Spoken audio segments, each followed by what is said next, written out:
This week's episode of Fear the Walking Dead was a nice change of pace. It featured numerous characters instead of the typical one or two characters per episode, and Morgan decided to leave with Mo, but for how long? Let's break it all down.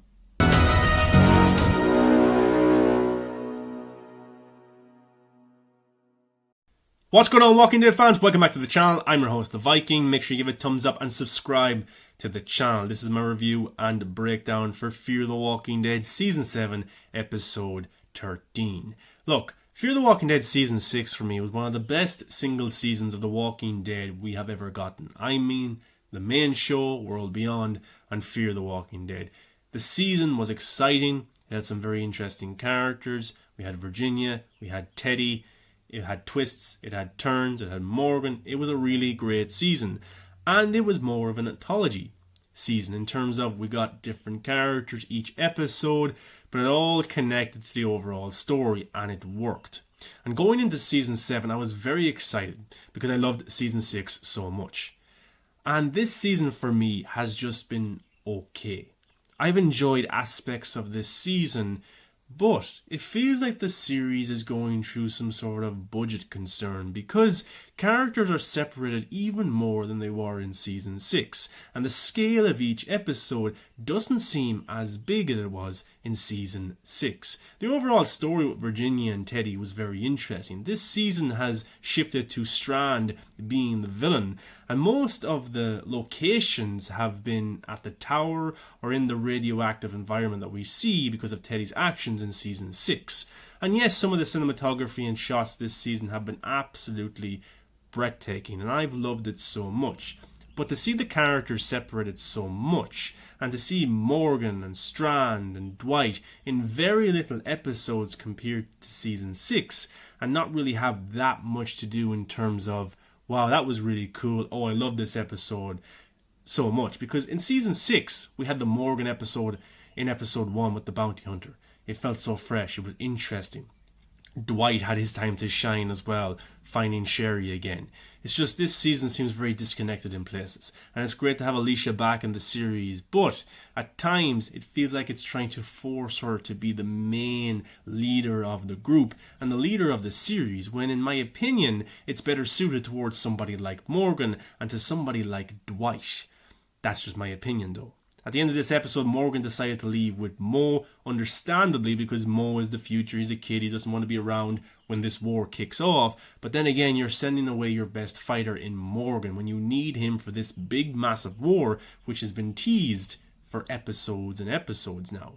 And the war, I don't know how it's going to go. I don't know who's going to die or how big it's going to be. But if we look at the rest of the season in terms of the scale, the budget, the action, it's setting up this war to be very, very small in scale and probably more of a talking war.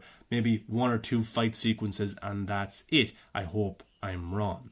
But this episode here is the 13th episode of this season. We only have a few more to go before Season 7 is done.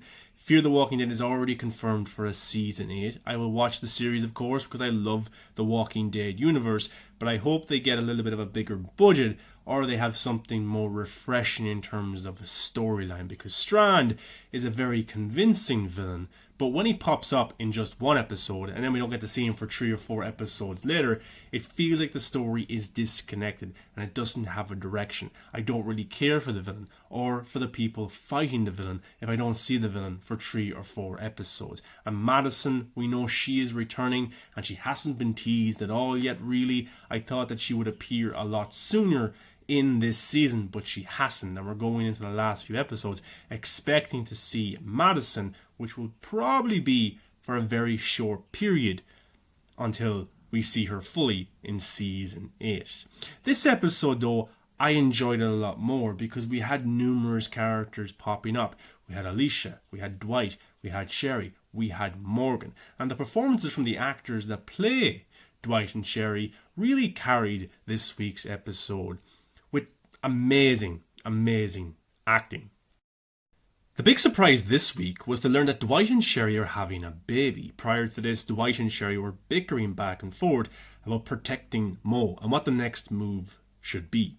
Once that reveal became out in the open, Sherry had time to reflect to see Dwight as a father. Last year on Mother's Day, it was Grace's baby that passed away. This year on Mother's Day, we learned that Sherry is pregnant. Let's hope that nothing happens to their baby. The chemistry between Sherry and Dwight has been fantastic since season 6 of The Walking Dead into season 7 and season 8, of course.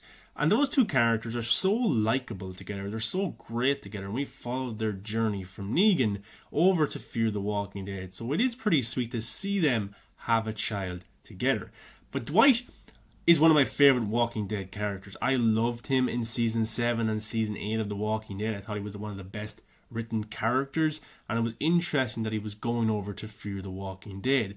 But at times I feel like they have underused the character. He's a great character. He should be the Daryl of Fear the Walking Dead. But for me, they have underused the character big time. He should be more active on Fear the Walking Dead. Wes was kind of the villain for this week's episode. You know, he has turned bad. He's on Strand's side now. He's hunting down Dwight and Sherry, and he wants the baby, and Dwight and Sherry are trying to run away from him, and they get stuck in tunnels. But that's when we get to learn that Sherry, of course, is pregnant. So that's pretty sweet for those characters. But Wes is a character I don't really care for that much. You know, we've seen his journey from when he lost his brother. He was good. Now he's bad. He's probably a character that should be killed off as the episodes close out for this season. We also had Morgan with the idea of bringing the herd away from the tower to make the war a little bit easier so they can get into the tower and fight Strand. And Alicia has an idea to bring them to the bunker that she's in, and they're talking over the walkie-talkies, and it's very easy for Strand to hear all of this stuff. So yeah, sometimes logic goes out the window with some of the writing on Fear the Walking Dead. But Mo is the future. That's what the show is building him up to be. I wonder if there will be a time skip going into season 8. We have an older Mo with Morgan and Grace. Is that something that will happen? I don't know. Will Morgan even return for season 8? I don't know. It's such a big character to lose because many fans, I'm guessing, have carried over from The Walking Dead to watch Morgan's journey even more on Fear the Walking Dead, and he has left with Mo. And as I said, he's one of their best fighters. He's one of the most experienced fighters that they have. He has been around The Walking Dead universe since day one with Rick Grimes, and when this big massive war is supposed to happen, they're okay with him leaving. It's such a big loss for me because I would have loved to see the showdown between Morgan and Strand for season 7, but it looks like we're not going to get that at all. So we'll have to see how that goes. What I found very interesting actually was Morgan admitting that he kind of felt regret leaving the group behind in Walking Dead. Remember, he left and Carol came to see him and Rick Grimes came to see him, and he actually regretted leaving. So, with The Walking Dead going into its final season, could Morgan be on his way back to Alexandria, the Commonwealth, the Kingdom? Well, not the Kingdom anymore, but you know what I mean, that group of people. Could Morgan be in the final section of The Walking Dead ever? I would love that so much. If it's the last of The Walking Dead, it would be bittersweet to see the man who showed up in episode 1, Morgan Jones, appear in the very last episode or episodes of The Walking Dead. I would love that so much. So I'm not happy with him leaving when the war is about to happen, but if Morgan is leaving to go and appear in The Walking Dead's last few episodes, then that would be amazing. And then he could come back for the second half of season 8 for Fear the Walking Dead. Now that would be pretty cool. So hopefully we see Morgan Jones in The Walking Dead Part C later this year. That would be insane. That would be amazing.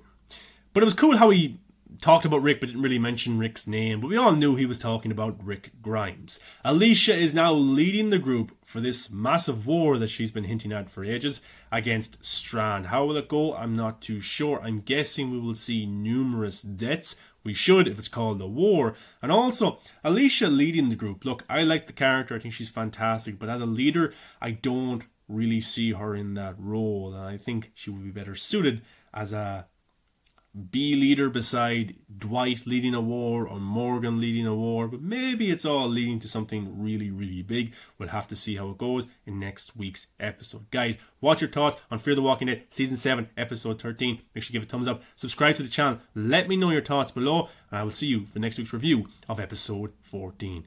See you in the next one.